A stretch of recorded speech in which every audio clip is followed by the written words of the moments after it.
Hello friends, इस video में हम शुरू करने वाले हैं क्लास 9th एक्सरसाइज 1.5 का क्वेश्चन नंबर 3। तो क्वेश्चन नंबर 3 हमें दिया है, recall pi is defined as the ratio of the circumference C of a circle to its diameter D. जो इसका that is pi equals to C upon D. जो इसका यहाँ पर दिया हुआ है कि पाई जो है वो किसके बराबर होता है, सी अपॉन डी के बराबर होता है एक सर्कल में। ठीक, this seems to contradict the fact that pi is irrational. ये जो पार्ट है, ठीक है, एक विरोध उत्पन्न करता है कि ये एक इरेशनल नंबर है। पाई क्या है, एक इरेशनल नंबर है। ठीक है, सी अपॉन डी मतलब इसमें एक विरोध उत्पन्न होता है कि क्या पाई एक इरेशनल नंबर है। ठीक है, मतलब क्योंकि हमें पता है कि पाई जो है, पाई क्या होता है, एक इरेशनल नंबर होता है।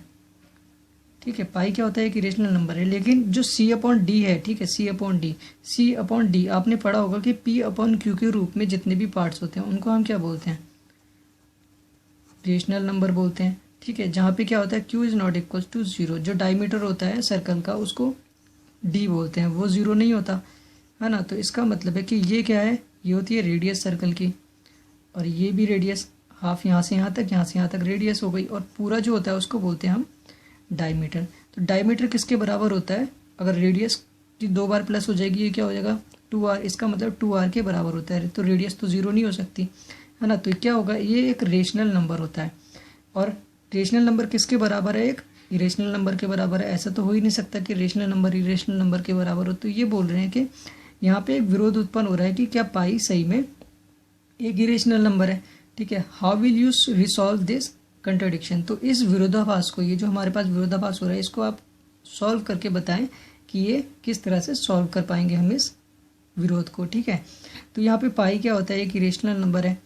ठीक, अब हमारे पास ये जो सर्कमफेरेंस, ये किसके बराबर होता है, सर्कमफेरेंस को सी से डिनोट करते हैं, इक्वल्स टू ये होता है 2 पाई आर के बराबर होता है।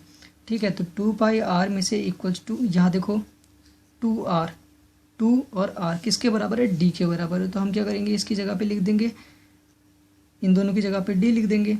ठीक है, तो पाई क्या हो जाएगा, पाई यहीं रहेगा और ये मल्टीप्लाई में इधर जाके डिवाइड में जाएगा, तो c अपॉन डी बन जाएगा।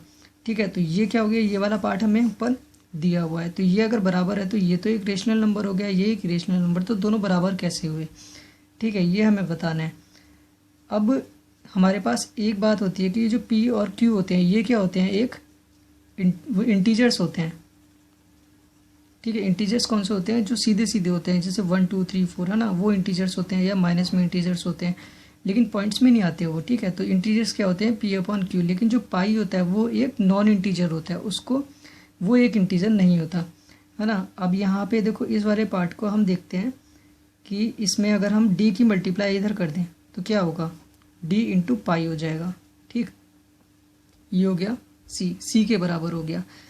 अब इस वाले पार्ट को हम यूज़ करेंगे, उससे पहले जान लेते हैं कि अगर हमें पता है कि इरेशनल नंबर, ठीक है, जो इरेशनल नंबर होते हैं उसकी मल्टीप्लाई अगर रेशनल नंबर से करते हैं तो हमें क्या मिलता है, एक इरेशनल नंबर मिलता है ना। कोई नंबर है जो नॉन टर्मिनेटिंग है और नॉन रिपीटिंग है, मतलब जो डिवाइड करने के बाद 2.4342 कंटिन्यू ये क्या हो रहा है, ये चलता जा रहा है ना, और कहीं पे भी रिपीट नहीं हो रहा।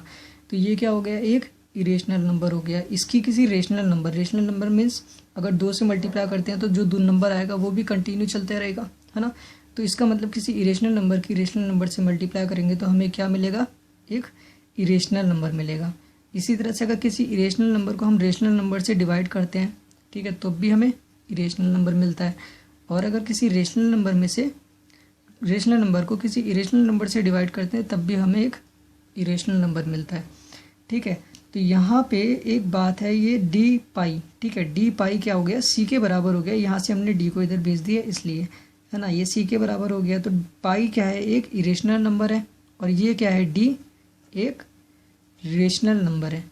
ठीक है, तो रेशनल नंबर की मल्टीप्लाई इरेशनल नंबर से करेंगे तो क्या आएगा, एक इरेशनल नंबर आएगा। तो इसका मतलब है ये रेशनल नंबर, अगर हमने इसकी मल्टीप्लाई की तो सी जो है वो इसके बराबर है, तो इसका मतलब सी एक इरेशनल नंबर है ना, क्योंकि सी इसके बराबर है और डी पाई की वैल्यू जो है दोनों मिलके एक इरेशनल नंबर बनाते हैं।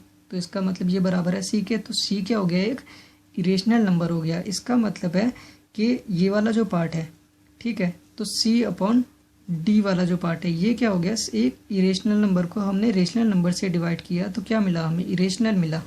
इसका मतलब कि पाई जो है वो सही दिया हुआ है कि पाई तो पहले से ही इरेशनल है, और ये वाला पार्ट भी केवल हमें दिखा रखा था कि रेशनल है, ठीक है, लेकिन ये रेशनल नहीं है। ये क्या है, ये भी एक इरेशनल है। क्यों? क्योंकि सी को एक इरेशनल को रेशनल से डिवाइड किया तो क्या मिला, एक इरेशनल नंबर मिला। इसका मतलब है कि ये भी एक पूरा का पूरा पार्ट क्या है, एक इरेशनल नंबर है ना। तो how will you resolve this contradiction? तो हम यहाँ पे लिखेंगे कि यहाँ पर कोई भी कंट्राडिक्शन नहीं है, नो कंट्राडिक्शन, ठीक है। यहाँ पर हमें पास कोई भी कंट्राडिक्शन नहीं है, कोई भी विरोध नहीं है ना, क्योंकि ये वाला पार्ट क्या है, ये एक इरेशनल नंबर है और ये भी एक इरेशनल नंबर है।